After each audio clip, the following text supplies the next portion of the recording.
Y ahora vamos rápidamente hasta la compañera Jazmín García, se encuentra en la División de Investigación de Delitos de la Policía Nacional. Novedades acerca de un caso que de a poco se va aclarando. Jazmín, adelante, por favor. Sí, gracias. Y ustedes recordarán a Negrao, aquel delincuente que asaltó el Banco Continental y luego fue herido en esa ocasión. Huyó y se refugió en una vivienda en la cual posteriormente fue encontrado ya sin vida. Bueno, se le detuvo al sujeto que le habría alquilado esa vivienda en la localidad de Mariano Roque Alonso. ¿De quién se trata, comisario? Se trata del señor Juan Enrique Manzano Lugo.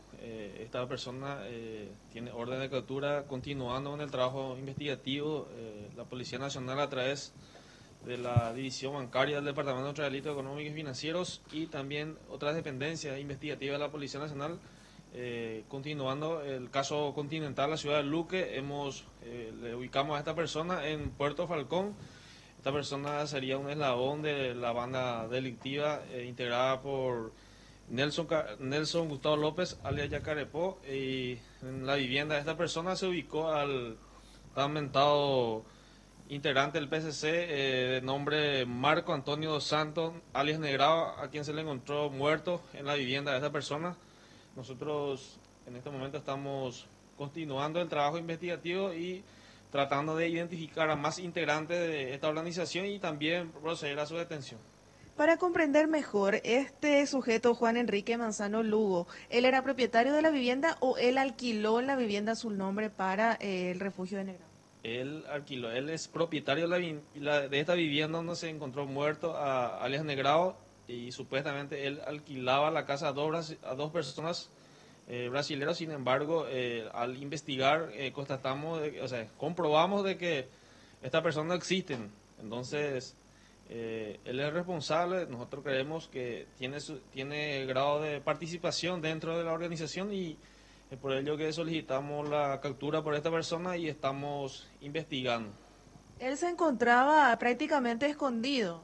Asimismo, se realizó inclusive anteriormente varios allanamientos en busca de esta persona para que se pueda proceder a la captura de esta persona, de tal manera que podamos ir avanzando en la investigación. Y el día de ayer le ubicamos en las inmediaciones de Puerto Falcón para poder dar cumplimiento al oficio judicial de su orden de detención que estamos teniendo, y de esta manera poder continuar la investigación del caso. Debido a esta actitud prácticamente en rebeldía, entonces se descarta de que haya podido actuar de buena fe, digamos, que no le hayan dado una identidad real. Sí, esa es la presunción que estamos teniendo. De hecho, que todas las diligencias nosotros informamos al Ministerio Público. También se presentó una persona como garante de ese alquiler, que también ya se presentó en el Ministerio Público, deslindando su responsabilidad al demostrar de que su cédula fue extraviada. Entonces, sigue siendo como responsable de esa vivienda donde habitaban estos delincuentes, y también donde se encontró o se halló muerto a esta persona. ¿Qué alega él acerca de esta circunstancia de que no se hacía encontrar a pesar de conocer del hecho? Él tiene el derecho de negar. De hecho, nosotros tenemos la obligación de reunir todos los elementos probatorios en su contra, y así de esta manera poder demostrar su participación con el Ministerio Público, de su participación y su vinculación con la organización criminal dedicada a atentar contra las entidades bancarias y cometer hechos punibles y violentos. ¿Habría más personas en la mira?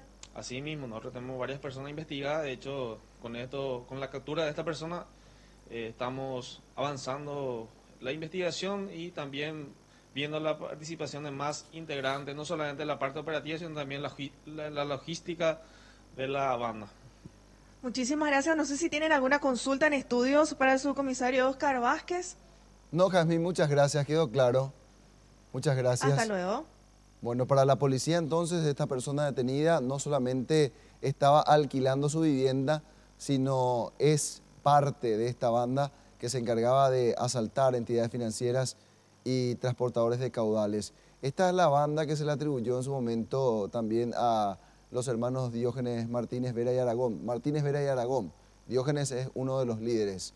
Y en el video de las cámaras de seguridad, ustedes recordarán de este asalto que se perpetraba en la ciudad de Luque, se observaba precisamente el momento en que caía desplomado Negrão luego de recibir una herida con arma de fuego. Posteriormente se lo encontró muerto en esta vivienda que pertenece a la persona que fue detenida hace cuestión de horas nada más por la Policía Nacional. De a poco van cayendo los integrantes de esta banda.